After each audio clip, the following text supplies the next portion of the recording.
Good morning, ladies and gentlemen. My name's Frank Zacarri, and you are watching another episode of Life Altering Events. I'm going to start this with another shameless self-promotion. My seventh book, The Secret to Walking on Water is to Know Where the Rocks Are, is soon to be released. I'm telling you, it's going to be any time now.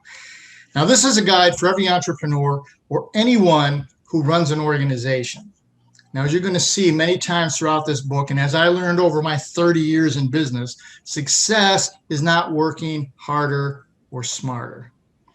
Success has more to do with what you don't know than what you know. What you know is not nearly as important as who you know. So many organizations sink because they simply don't know where the rocks are. So this guide will help prepare you for what you don't know before it blindsides you. I'll keep you posted when the book will be available and you can buy it on Amazon. Well, enough of the self-promotion. Ladies and gentlemen, let's talk about New Year's resolutions. We just moved from 2020, thank God, which was one of the most difficult years for probably the world. And we're entering 2021. And we're all full of hope that the worst is over. However, it's yet to be seen. Most people I've spoken with throughout 2020 want to make some drastic changes. I'm going to make big changes in my life. It's not going to be the same anymore. Yet, the three most common resolutions for New Year's is lose weight, get in shape, save more money. Now, since we're into 2021, I'm willing to bet many of those resolutions have already gone by the boards. Most people give up by Valentine's Day. And then we're left with, well, guilt or disappointment, sometimes shame. Why did we give up? Were the resolutions too hard? Were we really not committed? Or maybe we just didn't have a realistic plan that we could follow. We started out with good intentions and then life happened. So we missed a day and then we missed 2 days and then we missed a week. And then this negative self-talk came back into play and we fell back into the old habits. So how do we change this self-fulfilling prophecy of failure? I don't know. I wish I had the answer. But my guest today, Betty Brink, has some answers. So let me tell you about Betty before we hear from her. And you see her on the screen in all her promotional material. Now, Betty, she's an expert on the mental and emotional aspects of dieting and body image. She's a recent TEDx speaker. She's an author of the book, The Main Meal, The New Perspective on Weight Loss. In seminars, in speeches, and in consultation, Betty provides people with a pathway to stop their limiting negative self-talk. And we, ladies and gentlemen, we all have negative self-talk. She teaches us to increase our self-esteem and motivation and to find ways to love your beautiful body. She's a certified mindfulness coach. She's the founder of The Main Meal Weight Management Support. And she blogs about things that make up the main meal in her life. So Betty, welcome to Life Altering Events. Thank you, Frank. Thank you so much for having me. It's an honor to be here. Well, we're thrilled. We're absolutely thrilled, particularly as we start this new year. Now, Betty, share with the listeners this journey that led you to where you are today. Well, I started gaining weight as a preteen, I guess. I went on my first diet when my mother took me to a doctor for my first diet when I was 16. And from there, for the next 20, 25 years, I dieted off and on. It was yo-yo. It was the typical yo-yo syndrome. And at some point, I just couldn't do the diet plans anymore. It made me mentally crazy. And I knew there had to be a better way. There had to be something else because, frankly, if I could fix this in the grocery store, it would have been done. You know, there was more to this than food. And so that's where I started an internal journey. What's going on with me inside? And I had an idea for a book. I wrote it off and on over the course of 20 years. Finally published it in 2016. I thought it was going to be a step-by-step how to lose weight differently book. And it ended up being a book about how to love myself. no matter what size, no matter what weight, no matter what age. And it really is kind of my story of coming into a place of self-acceptance. And from there, everything else that has blossomed came from publishing that book. A support group that I founded 3 years ago that meets every Monday, um, getting into a certification program for mindful coaching, private coaching classes, regular email, that type of thing. Hmm. That's outstanding. It's amazing the direction life takes us. You never know what the ending is going to be. You just keep moving forward. That's it. Now, Betty, I'm a single parent of, I had two daughters. I have two daughters. They're now adults. But one of the things I observed, particularly during their teen years, was this body shaming and an awful lot of self-image issues. So what do you say to young women who this seems to be the common thread that they have? What do you say to them? First of all, that you are not your body. So one of the things I think we really want to do is untangle our self-esteem from our body size. What we look like is not who we are inside. And who we are at the core and at the center is beautiful. We are whole, we're resourceful, and we're creative. And so don't believe what external forces are telling you is beauty. It's not. Beauty comes from within. It's a cliche, but it's so true. Cliches are true because they're so true. And just the story people give you about beauty or ugly or shame is their story. It's not yours. Don't believe what society, what your friends, what your culture wants to tell you about who you are because of what you look like. It's not the same. And as parents, we have to reinforce that continuously. One of the best advice I think I was ever given was, because I had two daughters, because I was a single father, they said, you tell your daughters every single day that they're intelligent, that they're beautiful in and out, and they can be whoever they want to be.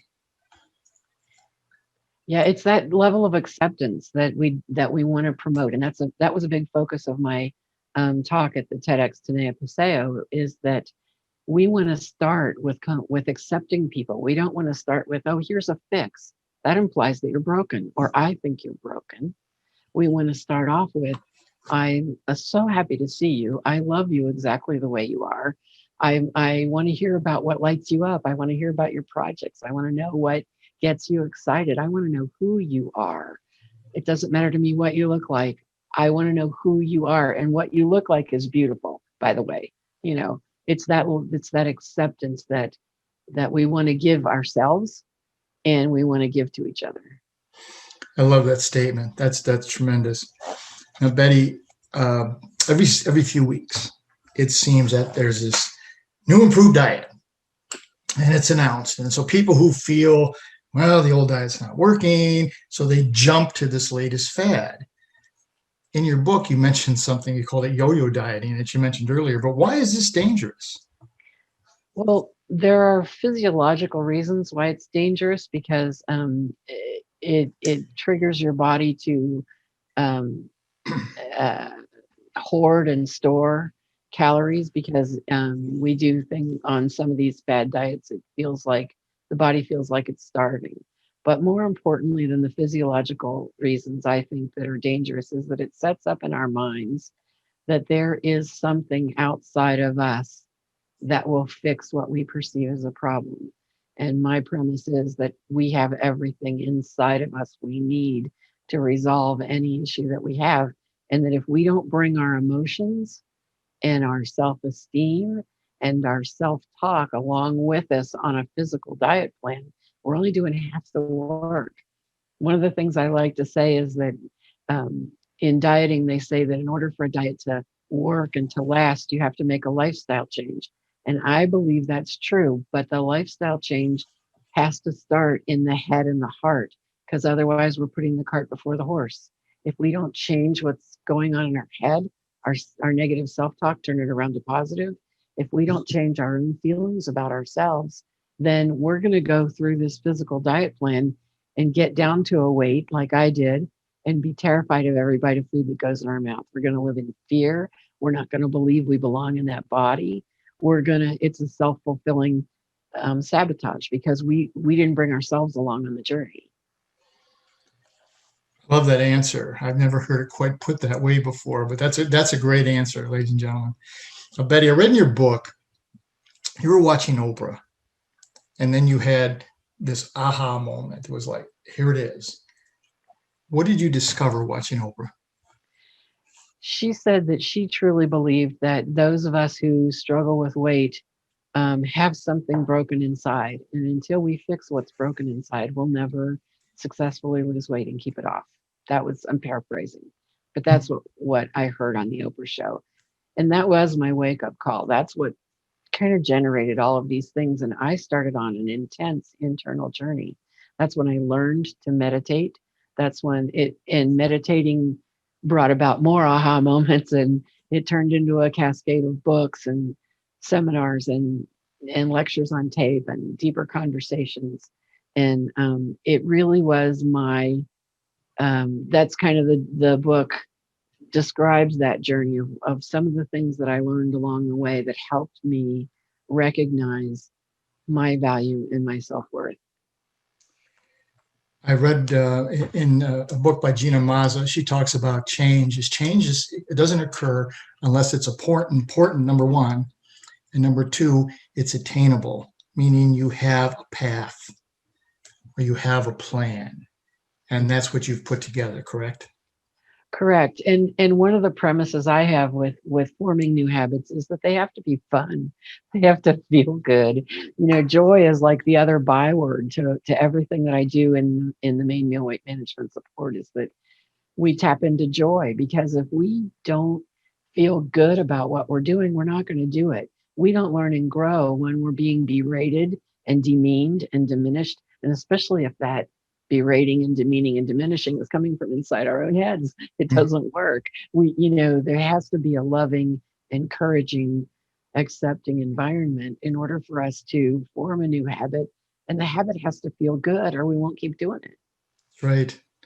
That's right. There seems to be a difference between happiness, which is a temporary thing, and then joy, which is almost like a state of mind. Do you agree? I do agree with that. Yes. Yeah, definitely. Wonderful. Go ahead. No, just that's the state of mind that it seems like it should be a no-brainer that joy would be the choice we would make and the attitude to stay in. And yet that's a habit we have to practice, because it's not necessarily our go-to state of mind. A lot of times our go-to state of mind is, oh, this isn't going to work, or oh my gosh, it takes too long, or whatever it is. And if we can practice a statement of, what, life is here to be enjoyed, I'm here to bring joy, I want to feel joy, that's what we want to be our go-to place of living. Outstanding. I don't know how else to say that. No, that's a great point, is that the happiness fleets. I've heard that many times. You have something good, oh, I'm happy for the moment. Okay. But when I have joy, I tend to have joy for long periods. Love that answer. Now, Betty, you wrote that you have to move the conversation from food, because it's not about food. You put that in your book multiple times, to what really is important in your life. Expand on that. So where I'm coming from with this statement is that what I noticed when I started looking inside and thinking about things differently is that we have a culture of criticizing our food and criticizing ourselves based on what we eat.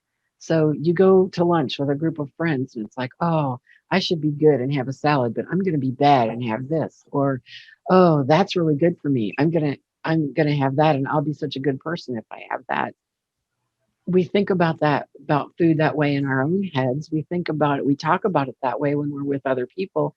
And I've gone to lunch with a group of friends where the conversation focused on what was on the menu and what each of us was eating, and we hardly talked about anything else in our lives. And I just feel like that's so backward. And I don't want to make people wrong, but I want to know, what your family's up to. I want to know what projects you're working on. I want to know what, like I said in the beginning, what lights you up, what gets you excited, and What are your deeper thoughts? What are the things that you wonder about? What are the things that you think about when you're by yourself?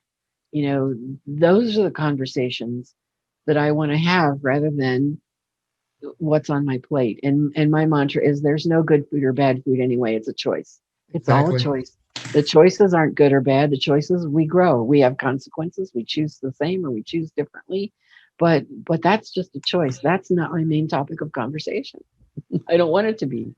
I agree. There's so much to catch up on, particularly when you get with friends that you haven't seen for a while, and the talk is, well, I shouldn't eat this or I shouldn't eat that.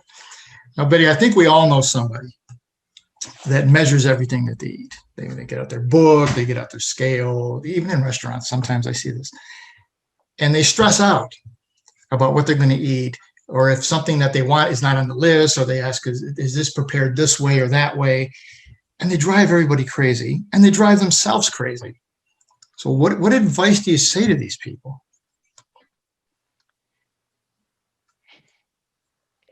Actually, I allow a person to manage what they're doing in the best way they know how at the given time. I would never criticize someone for doing that because I've been there, I've done it, I've been that person that's driven everybody crazy. So the first thing is just accepting that this is who they are and that's how they do it. The Mm-hmm. second thing I think that I would, on a wider scale, say is that if it's possible, take a step back and put things in perspective. Is what I'm going to eat at one meal going to undo everything I've done for the last 6 months? In my world, no. Is there room, is that to live life and enjoy life in a wider way than just on, am I sticking to the strict diet? What happens with that mentality is that it's a black or white mentality. I'm making myself right or wrong based on what I eat. I'm making myself right or wrong based on whether I stay on this diet or whether I've gone off of it for one meal. I want to find the confidence within myself to sit down and make my choices without bringing attention to myself, be at peace with what I eat, and then make the next choice at the next meal. Mm-hmm. That's the direction that I would encourage someone to go. Again, I want to be very clear that I'm not going to sit across from anybody at the table and judge how they're picking their food.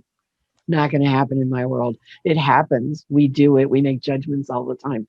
But if I were to, I would love to see that person have peace, because Right.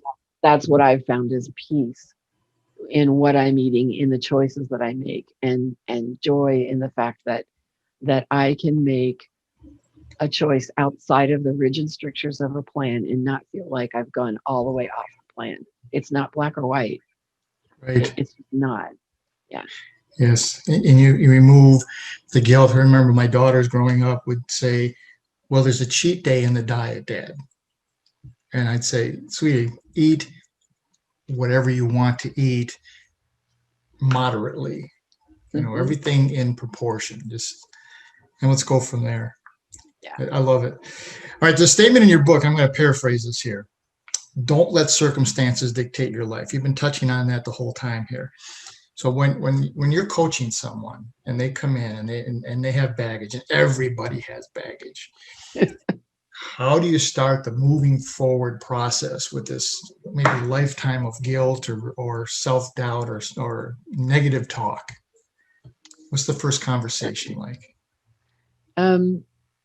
Those conversations evolve. You have to meet somebody where they are. But some of the questions I ask are, what would it take for you to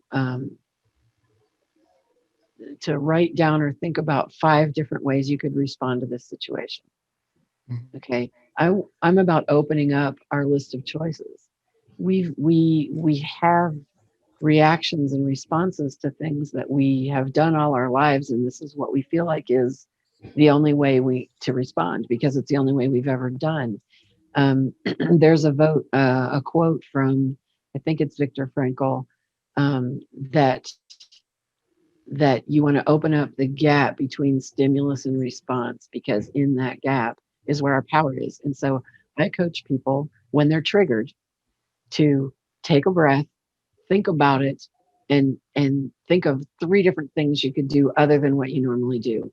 What you normally do is your reaction. What we want to do is give a considered, thoughtful response.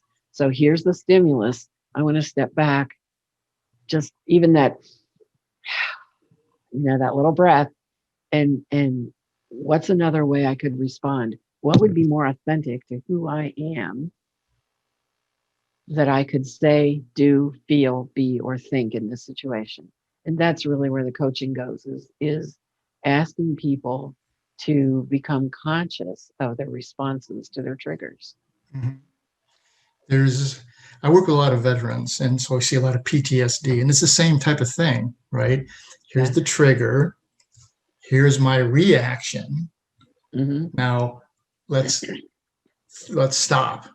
Don't now take I love that. Take a deep breath, and let's think of what other things we can do instead. Yeah. And that tends to put people, go ahead. I'm sorry. I even have people practice it ahead of time. So, think about a situation that always riles you up. Sit down with a piece of paper and write down 10 things that you could do in response to that. Now write 10 more. Now write 10 more. And people don't think they can write more than 2. And they're amazed at the number of things they can think of to do. And I said, be silly. Go, do everything from I could just not respond to I could get a gun and shoot. I mean, I'm never going to advocate that. But let's not have that happen. No, let's not have that happen. But go to extremes. Go to just make it silly until you're laughing. Mm-hmm. Think of choices until you're laughing, until it becomes ridiculous. And somewhere in there, you're going to find some things that feel good, and you'll be ready for it when it comes up the next time. That's all great input. Now, Betty, you gave a TEDx talk in Las Vegas. Okay, share with us. Not everybody's a TEDx speaker. Share that experience. What was that like? The process, the getting accepted, the giving the talk, etc. It was so much fun. And really, this was so much fun. I had a dream of being a TEDx speaker for 4 or 5 years, and someone came and spoke at my local networking group who was a TEDx trainer. She was a former speaker and a former TEDx organizer, and so she was now training speakers. And I went to a seminar she offered for transformational speakers, and I just went as an observer. I wanted to see what it was. She was going to talk about the application process. In the course of that meeting, I met another organizer, and she and I connected, and she's the one who organized TEDx Tenea Paseo. And Sarah was just a delightful person. I loved her energy. So for anyone who's wanting to do it, one of the things I learned is there's TEDx.com, just TEDx.com. It gives, you look for a local event in your area. TEDx are local events. They like to have local speakers. You can go to the website of a local event, look up what their application process is. Pay attention to that. Do what they ask in the application, and you can apply. The organizer's email is there. You can write to them, ask them if there's anything special they like to see. Get involved, get excited, follow your dream. Once I was accepted, once I applied to the TEDx Tenea Paseo and was accepted, they assign you a coach. There's like free coaching for this. And so you go through writing your script, and then you go through practicing the performance of it, the speaking of it. There's deadlines you have to submit your written and then your video, and then the event itself. And it's like, ours was a little different. Sarah wanted us to have the same experience as most TEDx events where it's a live recording. But because we were within the constructs of COVID-19 and we couldn't fill an auditorium with people shoulder to shoulder, she made the decision to have the audience virtual. So we were in an auditorium. We were being live just as though it was a live TEDx event, but the audience was online. Mm-hmm. And so that opened it up for unlimited tickets instead of just a limited number of tickets. And so all of my friends who wanted to see it, plus she cut the ticket price in half, which was amazing, Mm-hmm. So I feel like I got bonuses with with being involved in this, other than just giving the talk. But the mm-hmm. process of the creativity, the creative process of writing it, the fun of performing. I'm a Leo. Give me a spotlight and a stage, and I am happy. So this was just fun for me. It was totally fun for me. It's And outstanding. I thoroughly enjoyed the experience. I would recommend it to anyone who's ever thought about it. Follow that dream, do it, find your way in, you'll get there. Now, ladies and gentlemen, Sarah Lawrence was the organizer of this show, and Sarah was on a couple of weeks earlier and spoke very highly of Betty, and not just the message, because the message is very important, but the passion and the presentation. And she said, and I'm seeing it here as we talk, you connect at the heart, and it's very hard to do. Not many people can actually do that. And people can smell insincerity. They hear the words and they look at the individual and they say, "Yeah, no, you don't believe that." But you're very authentic. Thank you. You've been through so much, Betty. You've accomplished so much. You've written books. You're speaking. You're a TEDx speaker now. What last words or thoughts would you like to leave with the viewers? Well, I do kind of have a tagline, and I like to use it because I mean it so much. And it was in my book also. No matter what changes you're making to your life, it's a game of solitaire, but it should never be played alone. I'm about support. I'm about doing this together. Get a buddy system, find a coach, find, people that understand you, get that one confidant that you can talk to about anything you're thinking and feeling that won't judge you. Get support in whatever you're doing, because we don't play this game of life alone. It's so much more fun when we play it together. It's so much easier when we play it together. And so that's the one thing. No matter what you're doing, we're building habits of self-confidence. That's not easy. We need reinforcement, Absolutely. We need to have outside sources that affirm us, that validate us. We get our validation from within, but that outside, there's no substitute for the outside validation either. We need it all. We need it both. Absolutely. Well, that's been wonderful. As we said, ladies and gentlemen, we're just about out of time. I want to thank Betty, because this is an incredibly inspirational, life-altering event story, and she has impacted so many people's lives with her message and just her story. It's so impressive, Betty. Thank you. It's the only way I know how to be, Frank. It's just when you said I'm authentic, I don't know any other way. Just be Betty. So, ladies and gentlemen, life is not easy, and it's certainly not fair. But no matter what life throws in your way, please do three things. Look up, get up, and never, ever give up. Keep moving forward, and better times and better people will come into your life. If you want more information about Betty, there's her information on the screen. You can contact her directly. You can contact me. I'll make sure that I get it to her. You can see this on ROKU TV. It'll be at my YouTube page, and then it'll also be sent to Betty, and she'll post it to places where you normally see things about her. Let me leave you with this, ladies and gentlemen. Betty just said this. None of us are in this alone. And the secret to walking on water is to know where the rocks are. And today, Betty showed us where many of those rocks are. Join us again next week. We discuss another life-altering event. Thank you.